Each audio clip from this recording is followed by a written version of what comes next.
সারা রাস্তায় কথা বলতে বলতে আসলো দুই বান্ধবী। ইকরার ওপর থেকে স্নেহার রাগ কিছুটা কমে গেছে। বাস থেকে নেমে রিকশায় উঠে বাড়ি চলে গেল। স্নেহার বাবা মেয়েকে দেখে জড়িয়ে ধরে কান্না করে দিলেন। তুই আসবি? আমাকে তো বললি না। একটা কাজে এসেছি আব্বু, কাজ শেষ হলেই চলে যাব। জামাই আসেনি? তুই একা একা চলে আসলি? ও খুব ব্যস্ত আব্বু, ওর অফিস থেকেও ছুটি দেয়নি, তাই আমিই চলে আসলাম। আমি আসাতে খুশি হনি বুঝি? তুই চলে এসেছিস আর আমি খুশি হব না? এটা আবার হয় নাকি?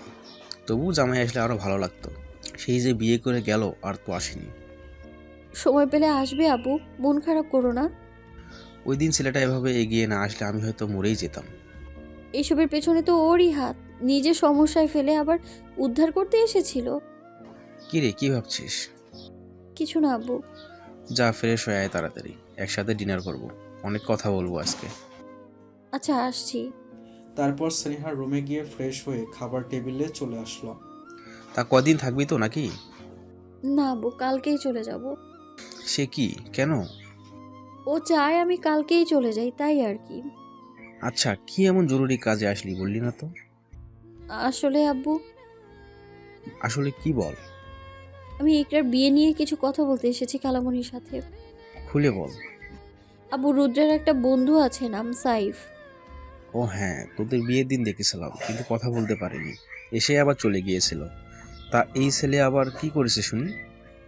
ছেলেটা খুব ভালো আব্বু, ইকরার সাথে বেশ মানাবে। হ্যাঁ, দেখতে খুবই ভালো। কি করে ছেলে? রুদ্রের সাথে একই কোম্পানিতে জব করে।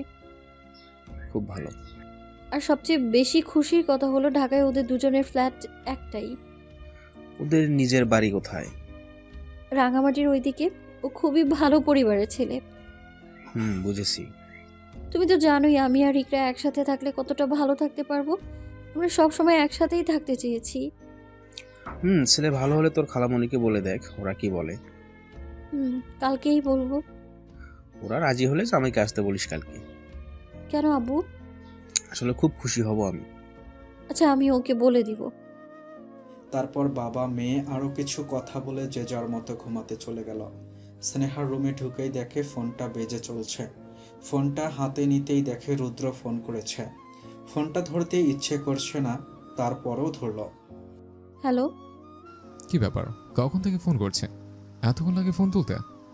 আব্বুর সাথে কথা বলছিলাম। ও আচ্ছা, কখন গিয়ে পৌঁছালো ওখানে? অনেকক্ষণ হলো। বাবা কেমন আছেন? ভালো। তোমাকে খুব মিস করছে। ঘুমোবো, রাখছি। তুমি কি আমাকে একটু মিস করো না? কেন করো না? উফ, অসহ্য। আমাকে কি একটু ভালোবাসা যায় না? না, যায় না। আমার মতো কেউ তোমাকে এত ভালোবাসবে না। যদি আমার ভালোবাসা বুঝতে, তাহলে রানী করে রাখতাম। তোমার মতো ছেলের রানী হবার কোনো ইচ্ছেই নেই আমার। একদিন এই ইচ্ছেটাই হবে, দেখো। এইসব বলার জন্য আর ফোন করবে না বলে দিলাম। বাই। স্নেহা ফোনটা কেটে বালিশের পাশে রেখে দিল। রুদ্র আবারও ফোন করেছে, বারবার করছে। এইবার ফোনটা সাইলেন্ট করে একটা লম্বা ঘুম দিল। এইদিকে রুদ্রের মনটা কেমন কেমন লাগছে। যতদিন পর্যন্ত হাতে প্রমাণ না পাচ্ছে ততদিন পর্যন্ত স্নেহা ওকে ভুল বুঝেই যাবে। রুদ্রের পাশে সাইফ শুয়ে শুয়ে গাল ফুলিয়ে গেমস খেলছে। ও ভেবেছিল ইকরা ফোন করবে, কিন্তু করলো না। তাই সকাল সকাল স্নেহা উঠে ইকরাদের বাড়িতে চলে গেল খালামণির সাথে কথা বলতে। ইকরার মা যা বলবে তাই হবে। ওর বাবা দেশের বাইরে থাকে, মাই ওর গার্ডিয়ান।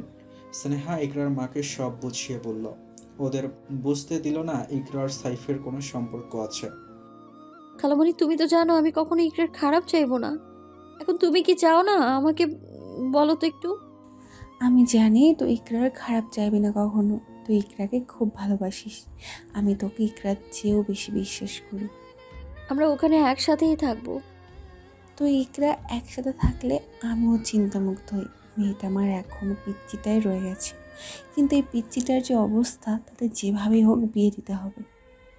বিয়ের জন্য এত তাড়া দিচ্ছ কেন খালামণি? কি হয়েছে, কিছুই তো বলো না। তোর চাচাতো ভাই রনির কুদৃষ্টি পড়েছে আমার বাচ্চা মেয়েটার উপর। রনি কি করেছে? তোর খালুর কাছে ইকরার বিয়ের প্রস্তাব দিয়েছে। আমরা রাজি হইনি বলে ওরা বলেছে ইকরার ক্ষতি করে দিবে ওর কাছে বিয়ে না দিলে। বাপের মতোই বদমাশ হয়েছে ছেলেটা। আমি বুঝি না তোর আব্বু আর চাচার এমন আকাশ পাতাল পার্থক্য কিভাবে হলো। কোথায় তোর আব্বু লোকটার সাথে কথা বললেই মনটা ভরে যায়, আর তোর চাচা 1 নম্বরের বদমাশ আর স্বার্থপর। তুমি চিন্তা করো না খালামণি, সব কিছু ঠিক হয়ে যাবে। মেয়েটাকে একটা ভালো ছেলের হাতে তুলে দিতে পারলেই বাঁচি। সাইফ খুবই ভালো ছেলে, ইকরাকে কখনোই কষ্ট দিবে না। তাহলে একদিন আসতে বলিস, কথা বলে দেখবো ছেলে কেমন। আমি তাহলে আজকেই আসতে বলি? আজকে? হ্যাঁ, আসলে আব্বু রুদ্রকে আসতে বলেছিল, তাই ভাবলাম ওরা যদি একসাথেই চলে আসে কেমন হয়। তা তো খুব ভালো হয়। ঠিক আছে, তুই ওদের বলে দে আসতে। আচ্ছা আমি তাহলে যাই খালামণি। এতক্ষণ ইকরা সব আড়ি পেতে শুনছিল। স্নেহা চলে গেল, পেছন পেছন ইকরাও দৌড় দিল। স্নেহার নিজের রুমে এসে বিছানা থেকে ফোনটা হাতে নিয়ে ছাদে চলে গেল। পেছন থেকে ইকরা এসে স্নেহাকে জড়িয়ে ধরল। ধন্যবাদ দোস্ত, আজ আমি অনেক খুশি। খুশিতে এত লাফালাফি করিস না, বিয়েটা এখনো ঠিক হয়নি। সাইফ আসবে, সাইফের বাড়ির লোকজন আসবে, তোর মায়ের ওদের দেখে পছন্দ হলে আলহামদুলিল্লাহ বিয়েটা হতে পারে তখন। হুম। তারা ফোন করে দেখি ওরা কোথায়। তারপর স্নেহা রুদ্রকে ফোন করল। স্নেহার ফোন পেয়ে রুদ্র তো মহা খুশি। হ্যালো, কোথায় তুমি? এই তো অফিসে।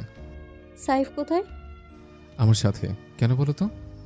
আচ্ছা আমি যা বলছি মন দিয়ে শোনো। মন তো তোমার কাছে আছে, আবার কিভাবে দিব? উফ, আচ্ছা বলো। আজকে বিকেলে তুমি আর সাইফ চলে এসো এখানে। কেন? বাড়িতে সব বলে দিয়েছি আমি, খালামণি সাইফকে দেখতে চেয়েছে। তাহলে সাইফ যাক, আমি কেন যাব? আপু তোমাকেও আসতে বলেছে। কেন? এত কেন কেন করছো কেন? তোমার সাথে আব্বুর হয়তো কিছু কথা আছে, আর তুমি আসলে আব্বুর খুব ভালো লাগবে, তাই এসো। আমি গেলে তোমার ভালো লাগবে তো? আমার আব্বু খুশি হলেই আমি খুশি। আচ্ছা চলে আসবো আমরা। আমার জন্য অপেক্ষা করো বাবু। স্নেহা ফোন রেখে দিল। ইকরার মুখে হাসির ঝিলিক দেখতে পাচ্ছে স্নেহা। স্নেহা ইকরার গাল দুটো হাত রাখল। তুই খুশি তো? খুব। তাহলে আমিও খুশি। আমি সারা জীবন তোকে খুশি দেখতেই চাই। আমিও চাই তুই সুখী হ। আমার ভাগ্যে সুখ লেখা নেই, যাকে ভালোবাসি সেই হারিয়ে যায়। একদিন তুই নিজেই বলবি আমি পৃথিবীর সবচেয়ে সুখী মানুষ। এক খালামণিকে বলে আসি কথাটা। দুপুরে লাঞ্চ করে ছাদে বসে বসে ওদের জন্য অপেক্ষা করছে দুই বান্ধবী। 4টা বাজে, এমন সময় রুদ্রের বাইকের শব্দ পেল স্নেহা। তাই ছাদ থেকে উঁকি দিয়ে দেখলো রুদ্র আর সাইফ চলে এসেছে। স্নেহার বাবা রুদ্রকে দেখে অনেক খুশি হয়েছেন। আজ ইকরাদের বাড়িতে সবার ডিনারের দাওয়াত, তাই সবাই মিলে ইকরাদের বাড়িতে আড্ডা দিচ্ছে। সবাই বসে বসে মজা করছে। কিছুক্ষণের মধ্যেই স্নেহার আব্বু চলে আসলো। তারপর ইকরার মা সব কাজ শেষ করে ওদের সাথে বসলো। কেমন আছো বাবা তোমরা?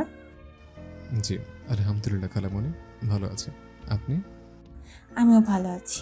তো তোমার নাম সাইফ, তাই না? জি আন্টি, কি করছো এখন? ইঞ্জিনিয়ারিং শেষ করে একটা ছোট্ট চাকরি করছি। বাড়ি কোথায়? রাঙামাটি জেলা, লংদু। রুদ্রের বাড়ির পাশেই আমাদের বাড়ি। ও, জায়গাটা বেশ সুন্দর। তা কয় ভাই বোন তোমরা? আমি আর আমার বড় আপু, ওনার বিয়ে হয়ে গেছে। দেখো বাবা, তোমাকে আমার খুব পছন্দ হয়েছে। ছোট চাকরি করো, এতে আমার কোনো সমস্যা নেই। আমার একটাই মেয়ে, আরেকটা ছেলে আছে, সে বাইরে। যা আছে সব ওদের। আমার একজন সৎ ভালো ছেলে চাই মেয়ের জন্য, আমার মেয়ের জন্য। তোমাকে আমার খুবই ভালো মনে হয়েছে। আমার মেয়েটাকে নিশ্চয়ই দেখেছো, এখানে বসেছিল এতক্ষণ। জি আন্টি। আমার মেয়েটা এখনো বাচ্চা, কিন্তু একটা সমস্যার কারণে বিয়ে দিতে হচ্ছে। আমি জানি না তুমি পারবে কি না, তবে মন থেকে বলছি তুমি পারবে আমার মেয়েকে সামলাতে। এখন তুমি তোমার মা বাবা আমার মেয়েকে পছন্দ করলে হয়, মেয়েটাকে তোমার হাতে তুলে দেব। জি আন্টি, আমি আব্বু আম্মুকে বলবো, তারা নিশ্চয়ই আসবেন। আচ্ছা বাবা, তোমার সাথে কথা বলে ভালো লাগলো। সবাই অনেকক্ষণ ধরে বিভিন্ন কথা বলল। তারপর সবাই একসাথে ডিনার করে নেয়। ইকরার মায়ের হাতের রান্না খুবই ভালো। সবাই চেটেপুটে খেল। স্নেহার বাবা অনেক জোরাজোরি করলেন রাতে থাকতে, কিন্তু রুদ্র অফিসের জন্য থাকতে পারল না। সবার কাছ থেকে বিদায় নিয়ে 3জন বেরিয়ে পড়ল ঢাকার উদ্দেশ্যে। বাসায় ফিরতে ফিরতে রাত 11টা বেজে গেছে। শরীর বেশ ক্লান্ত, তাই বিছানায় পিঠ লাগাতেই চোখে ঘুম চলে এসেছে। ফ্ল্যাটে দুটো বেডরুম, একটায় রুদ্র, স্নেহা পাশেরটায় সাইফ। সকাল সকাল স্নেহা উঠে যায়, পাশেই ঘুমাচ্ছে রুদ্র। আজ রুদ্রকে বড্ড ক্লান্ত লাগছে। ঘুমন্ত রুদ্রের মুখেও হাজারো মায়া। স্নেহার বিশ্বাস করতে ইচ্ছে করছে না এই মানুষটা ওর ভাইয়ের খুনি। রুদ্রের প্রতি স্নেহার ভালোবাসাটা কোথাও একটু রয়ে গেছে। আর কিছুই ভাবতে পারছে না স্নেহা। উঠেই রান্নাঘরে চলে গেল। আজ কেন জানি নিজের হাতে রান্না করতে ইচ্ছে করছে। আগে কফি বানিয়ে সবাইকে দিয়ে আসলো। এবার 1 কাপ কফি নিয়ে রুদ্রের কাছে যাচ্ছে। রুদ্র এখনো কোলবালিশটা চেপে ধরে ঘুমোচ্ছে। কফিটা হাত থেকে রেখে রুদ্রকে ডাকবে কিনা এটা নিয়ে সংশয়ে পড়ে গেল। না ডেকেই ফিরে যাচ্ছিল, এমন সময় পেছন থেকে রুদ্র স্নেহার হাত ধরে একটা হ্যাঁচকা টানে বিছানায় একদম ওর পাশে বসিয়ে দিল। কি করছো? ছাড়ো। ছাড়ার জন্য তো ধরিনি। সকাল সকাল কি হচ্ছে এসব? তার মানে এসব রাতে করতে হয়? আমি ওটা বলিনি। তুমি এত ভালোবাসো কেন আমায়? মানে? এই যে সকাল সকাল ভালোবেসে আমার জন্য 1 কাপ কফি নিয়ে আসছো। ভালোবেসে আনিনি, আজকে সকাল সকাল উঠে গেছি তাই ভাবলাম কফিটা করে দিই। এটা ভালোবাসার একটা অংশ, বুঝলে? আমার অত বুঝতে হবে না। তুমি কি জানো কি জানবো? তোমাকে ভালোবাসার অধিকার আমি উপর থেকে নিয়ে এসেছি। এই অধিকার আর কারো নেই। আমি তোমার জন্য কতটা পাগল তুমি কেন বোঝো না? এসব বোঝার কোনো ইচ্ছে নেই আমার। সবটা তোমার অভিনয়। কি ভাগ্য আমার, প্রথমবার তোমাকে ভালোবাসলাম আর তুমি বিশ্বাসঘাতকতা করলে। তুমি যেমনটা করবে ফল তো তেমনই পাবে। আমি কাউকে ঠকাইনি, এর আগে কখনো কোনো মেয়ের দিকে তাকাইনি, কিন্তু তুমি আমাকে পাগল করে দিয়েছো। তুমি কি বোঝো না কতটা ভালোবাসি? ফ্রেশ হয়ে আসো, আমি নাস্তা দিচ্ছি। স্নেহা। কি? উম, শ্শ্, স্নেহা মুখটা কালো করে রুমের বাইরে চলে গেল। রুদ্র হেসে আবার বিছানায় বসে পড়ে কোলবালিশটা কোলে তুলে নিল। রুদ্র আর সাইফ ফ্রেশ হয়ে নাস্তা করতে চলে আসলো। স্নেহা খাবার খেতে দিল। তুমি দাঁড়িয়ে আছো কেন? আমি পরে খেয়ে নেব। এখন আমার সামনে বসে খাবে, বসো বলছে। ভাবি বসে পড়ো তো, একসাথে সবাই খেয়ে উঠি। স্নেহা আর কথা না বাড়িয়ে বসে পড়ল। ভাইয়া, একটা কথা ছিল। বলো। বাসায় ব্যাপারটা জানিয়ে দেওয়া উচিত। যত তাড়াতাড়ি সম্ভব বিয়েটা হয়ে গেলেই ভালো হয়। বিয়ের জন্য এত তারা কিসের? কিছু কি হয়েছে? না, কই কিছু হয়নি তো। স্নেহা জানে এইসব বললে একটা ঝামেলা তৈরি হবে। এইসব নিয়ে কোনো ঝামেলা হোক এটা স্নেহা চাইছে না। আচ্ছা, অফিসে গিয়ে আমি বাসায় বলে দেব। আচ্ছা। রুদ্র, আয়, আমি নিচে অপেক্ষা করছি। সাইফ বেরিয়ে গেল। আমি চলে যাচ্ছে বলছি, আমি চলে যাচ্ছে। কেউ কি ধরে রেখেছে? আস্তে আস্তে সন্ধ্যা হবে। হুম, একা থাকতে পারবে তো? পারবো। দুপুরে খেয়ে নিও, আর ফোনটা নিজের কাছে রেখো। আমি একটু পরপর ফোন করে কথা বলবো। আচ্ছা। কিছু লাগলে বলে দাও, আমি সন্ধ্যা আসার সময় নিয়ে আসবো। লাগবে না কিছু? কিছুই লাগবে না? না। আমার তো লাগবে। কি? রুদ্র এগিয়ে যাচ্ছে স্নেহার দিকে। ভয়ে কাচুমাচু হয়ে গেছে স্নেহা। স্নেহার গালে 2 হাত রেখে কপালে একটা চুমু খেল রুদ্র। তারপর বাই সুইট হার্ট বলে চলে গেল। স্নেহা অবাক চোখে তাকিয়ে আছে রুদ্রের যাবার পথে। সে বুঝে উঠতে পারে না এত কিছুর পরেও রুদ্র কিভাবে পারে এইসব। সাইফ অফিসে গিয়ে বাসায় ফোন করে সব কিছু বুঝিয়ে বলল। স্নেহা ফোনটা রুমে রেখেই ছাদে গিয়ে বসে আছে। ওর কিছুই ভালো লাগছে না একা একা। ইকরাটা আসলে সময় কাটবে ভালো। আশপাশের ফ্ল্যাটের লোকজন তো ফ্ল্যাট থেকেই বের হয় না। আদৌ কি মানুষ আছে কি না কে জানে। কারো কোনো সারা শব্দ নেই। রুদ্র স্নেহাকে বারবার ফোন করছে কিন্তু স্নেহা ধরছে না। রুদ্র রাগে মাথায় হাত দিয়ে বসে রইল। এমনভাবেই কেটে গেল সময়। রাত হয়ে আসছে। স্নেহা সেই বিকেল থেকে রান্নার প্রস্তুতি নিচ্ছে। রান্না বসিয়ে দিল। ঝাল মুরগি, সাদা ভাত আর মুগের ডাল। আজকের খাওয়াটা বেশ জমবে ভালো। তাড়াতাড়ি রান্না সেরে টেবিল গুছিয়ে নিচ্ছে। 8টা বাজতে চলল। রুদ্র আর সাইফ এখনো আসছে না। স্নেহা খাবার বেড়ে বসে রইল ওদের জন্য। অপেক্ষা খুবই খারাপ একটা জিনিস, বিরক্ত লাগে। কিছুক্ষণের মধ্যেই রুদ্র সাইফ চলে আসলো। রুদ্রের হাতে একটা প্যাকেট। রুদ্র কিছু না বলে প্যাকেট থেকে 3টে আইসক্রিমের বাটি বের করে ফ্রিজে রেখে খাবার টেবিলে চলে আসলো। আহ, কি সুন্দর গন্ধ আসছে খাবার থেকে। দাও দাও, তাড়াতাড়ি দাও, খুব খিদে পেয়েছে। ফ্রেশ হয়ে আসো আগে, এরপর খাবার পাবে। হুম। যেতে বলেছি যাও। আর ভাইয়া আপনিও গিয়ে ফ্রেশ হয়ে আসুন। তারপর দুই বন্ধু মিলে ফ্রেশ হতে চলে গেল। কিছুক্ষণ পর চলে আসলো হাত মুখ ধুয়ে। স্নেহা ওদের খাবার দিচ্ছে। আজ হঠাৎ রান্না করলে যে? ইচ্ছে হলো তাই করেছি। কেন, আমি কি রান্না করতে পারি না? তা কেন পারবে না? এখন তুমি আমার বউ, তুমি তো আমাকে রান্না করে খাওয়াবে, তাই না? বড় বড় করে তাকালো রুদ্রের দিকে। স্নেহা, হুম। বাসায় বলে দিয়েছি কি বললো? কালকে দুপুরে পৌঁছে যাবে। আচ্ছা, তাহলে বিকেলে ইকরাদের বাসায় নিয়ে যাব। কালকের পর যাও, ওরা এত দূর থেকে আসবে, একটু বিশ্রাম নিতে হবে তো নাকি? আমি চাইছিলাম সব তাড়াতাড়ি হোক, এখানে একা একা ভালো লাগে না আমার। আচ্ছা, আগে ওরা আসুক, তারপর দেখা যাবে কি করা যায়। হুম। খাওয়া দাওয়া শেষ করে সাইফ নিজের মতো করে চলে গেল। রুদ্র স্নেহা এখনো খাওয়া শেষ করেনি। রুদ্র স্নেহাকে খাইয়ে দিতে চাইল। আমার কি হাত নেই নাকি যে তোমার হাতে খেতে হবে? আমি এত ভালোবেসে খাইয়ে দিতে চাইছি, আর তুমি আমার হাতে খেলে দোষ কে? আমি নিজের হাতেই খেতে পারবো, তোমার হাতে যেন কখনো খেতে না হয় আমার। এত ভালোবাসা দেখাতে হবে না আর। রুদ্র কিছু না বলে 1 মিনিট নিচের দিকে তাকিয়ে রান্নাঘরে চলে গেল। স্নেহা ভাবল মনে হয় রাগ করে খাবে না। রুদ্র রান্নাঘর থেকে বের হয়ে নিজের রুমে চলে গেল। স্নেহা চায়নি রুদ্রকে এইভাবে রাগিয়ে দিতে। ওর ইচ্ছে হচ্ছিল রুদ্রকে একবার ডেকে আনতে, কিন্তু এটাও করতে পারবে না। স্নেহা না খেয়ে এখনো চুপ করে বসে আছে। কিছুক্ষণ পর রুদ্র রুম থেকে বেরিয়ে এলো।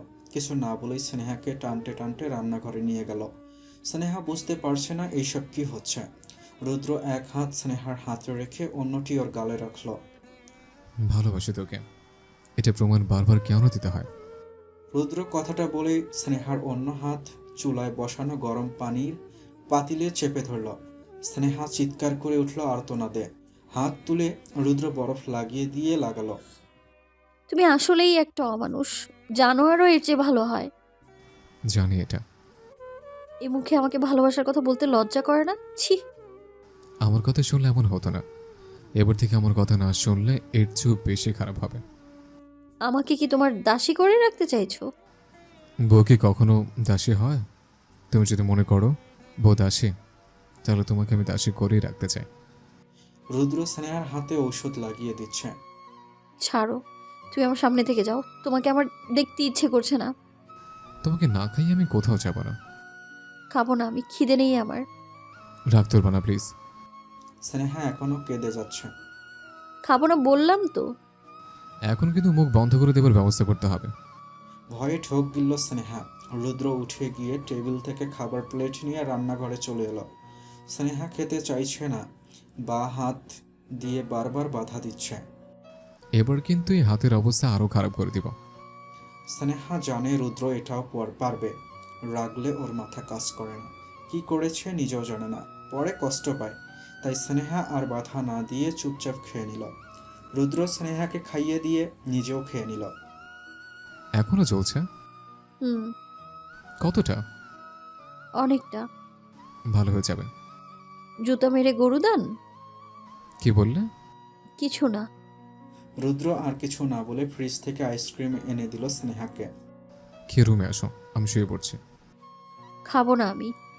স্নেহা, নিচ্ছি। স্নেহা আইসক্রিম নিল রুদ্রর হাত থেকে। রুদ্র স্নেহাকে তাড়াতাড়ি যেতে বলে রুমে চলে গেল। স্নেহা আইসক্রিম না খেয়ে রেখে দিল। খুব জ্বলছে, তার চেয়েও বেশি কষ্ট হচ্ছে রুদ্রের এমন জানোয়ারের মতো ব্যবহারে। তার তো এমন ব্যবহার পাও না। স্নেহা রুদ্রর সাথে যা করেছে তার তুলনায় এটা কিছুই না। কান্না করতে করতে রান্নাঘরের ফ্লোরেই ঘুমিয়ে পড়ল স্নেহা। মাঝরাতে রুদ্র ঘুম থেকে উঠে দেখে স্নেহা নেই পাশে। তাড়াতাড়ি উঠে বাইরে বেরিয়ে এসে দেখে রান্নাঘরে ঘুমিয়ে পড়েছে স্নেহা। স্নেহাকে দেখে স্বস্তির নিঃশ্বাস ফেলল রুদ্র। তারপর কোলে তুলে নিয়ে রুমে চলে গেল। স্নেহার হাতের দিকে অনেকক্ষণ তাকিয়ে রইল রুদ্র। হাতটা ফুলে আছে, না চাইতেও চোখ দিয়ে পানি চলে আসলো। রুদ্র স্নেহাকে কষ্ট দিতে চায় না, তবুও বারবার দিয়ে ফেলে। স্নেহার কষ্ট হয়েছে অনেক। এটা ভেবেই রুদ্রর ভেতরটা যেন ফেটে যাচ্ছে। স্নেহাকে বুকে আঁকড়ে ধরে ঘুমিয়ে পড়ল রুদ্র। সকাল হয়ে গেছে। স্নেহা ঘুম থেকে উঠে দেখে ও রুদ্রর বুকে। রুদ্রকে জড়িয়ে ধরে ঘুমিয়ে আছে। ও তো রান্নাঘরেই ঘুমিয়ে পড়েছিল, তাহলে এখানে কিভাবে আসলো? নিশ্চয়ই রুদ্র নিয়ে এসেছে। এটা ভেবেই উঠতে যাবে, কিন্তু উঠতে পারছে না। রুদ্র ওকে শক্ত করে জড়িয়ে ধরে আছে। অনেক চেষ্টার পরও উঠতে পারল না। লাগছে, ছাড়ো। চেষ্টা করে দেখো ছাড়াতে পারো কি না। এমন কেন করছো? এখানে মাথা রেখে আরেকটু শুয়ে থাকো। কেন? আমার শান্তি লাগে তাই। স্নেহাকে টান দিয়ে বুকে ফেলে জড়িয়ে ধরল রুদ্র। উঠে রান্না করতে হবে, ছাড়ো। তোমাকে এই হাত নিয়ে কিছু করতে হবে না, আমি সব করে অফিস যাব। তারপর স্নেহার কপালে একটা চুমু দিয়ে রুদ্র উঠে বসল।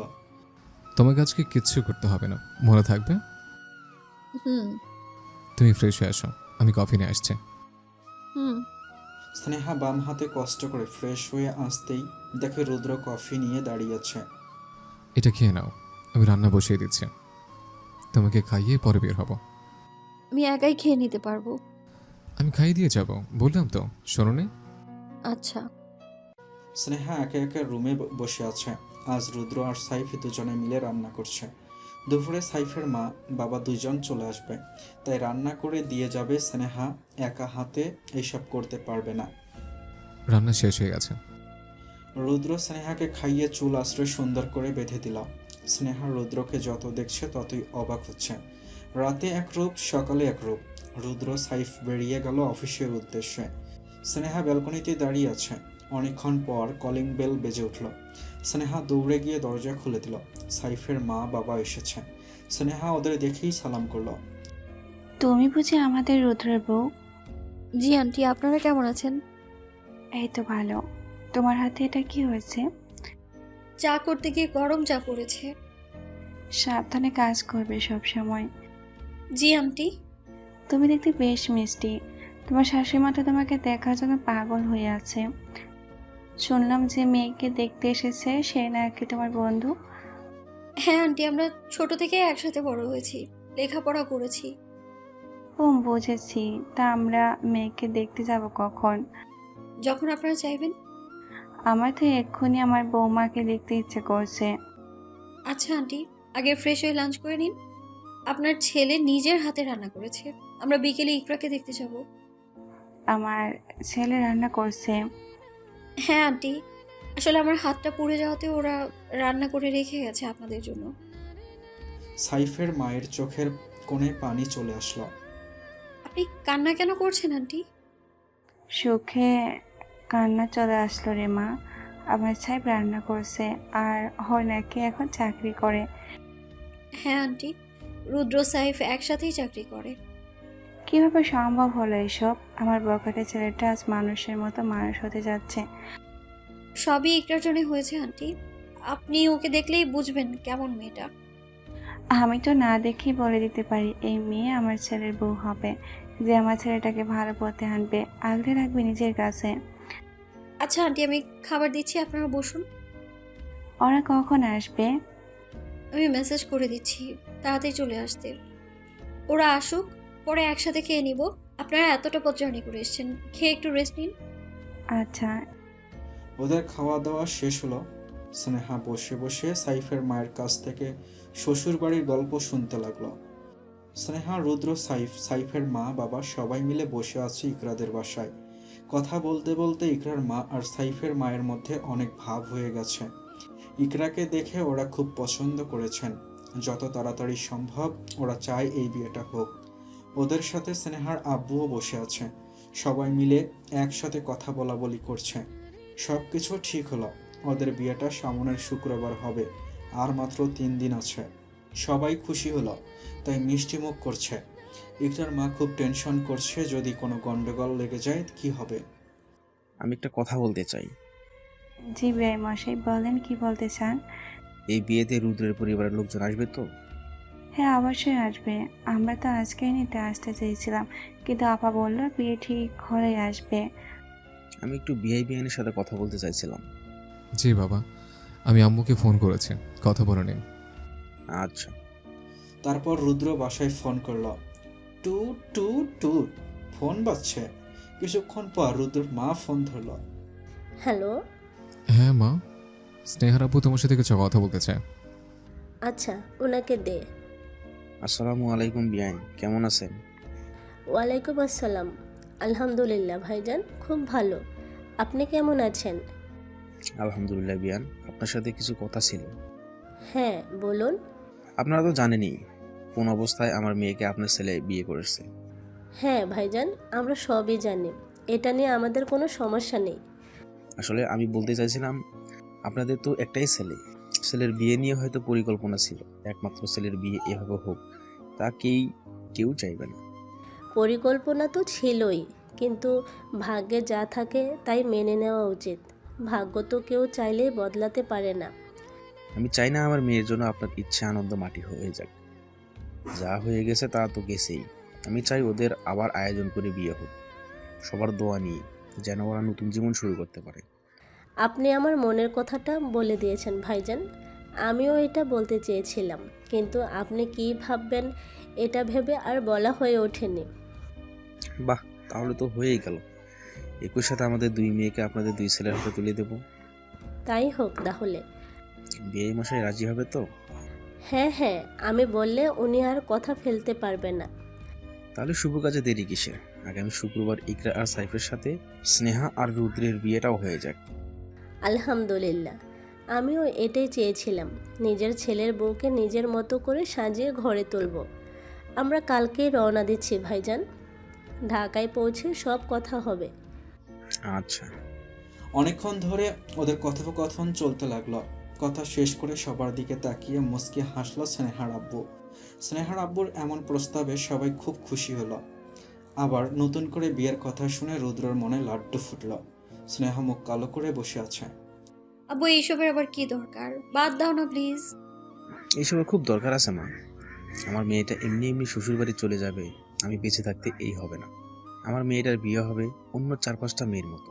আমি তো এখনো বেঁচে আছি নাকি? আব্বু জড়িয়ে ধরলো আব্বুকে। ওর বাবার খুশি ওর কাছে সবচেয়ে দামি। নিজের বাবাকে খুশি রাখতে সব করতে পারে স্নেহা, এই বিয়েটাও করবে। কি সবাই খুশি? রুদ্র বাবা, তোমার কোনো আপত্তি নেই তো? না বাবা, যে আপনারা ভালো মনে করেন তাই হবে। তোমরা আজকে এখানেই থেকে যাবে বাবা, অনেক রাত হয়ে গেছে। কালকে সকাল সকাল চলে যাবে না হয়? না বাবা, অফিস আছে। এক সপ্তাহের জন্য ছুটি নাও, বিয়ের জন্য ছুটি তো লাগবেই, তাই না? আচ্ছা, আমি দেখছি। তারপর কিছুক্ষণ আড্ডা দিয়ে সবাই মিলে ডিনার সেরে নিল। স্নেহার হাত পুড়ে যাওয়াতে ওর আব্বু ওকে খাইয়ে দিল। এখন একসাথে বসে বসে স্নেহার আব্বু, ইকরার মা, সাইফের মা, বাবা, এই 4 জন বসে বসে অতীতের বর্ণনা দিচ্ছে। হাসি কান্না সবই হচ্ছে। 4 জন প্রায় একই বয়সের, তাই আলাপ জমেছে ভালো। হাতে একটু ব্যথা লাগছে, তাই বাড়িতে গিয়ে নিজের রুমে চলে গেল স্নেহা। পেছন পেছন রুদ্রও গেল। ইকরা আর সাইফ ছাদে বসে বসে প্রেম করছে। আমার পেছন পেছন কি? হ্যাঁ, মধু। রাগ তুলবে না তো?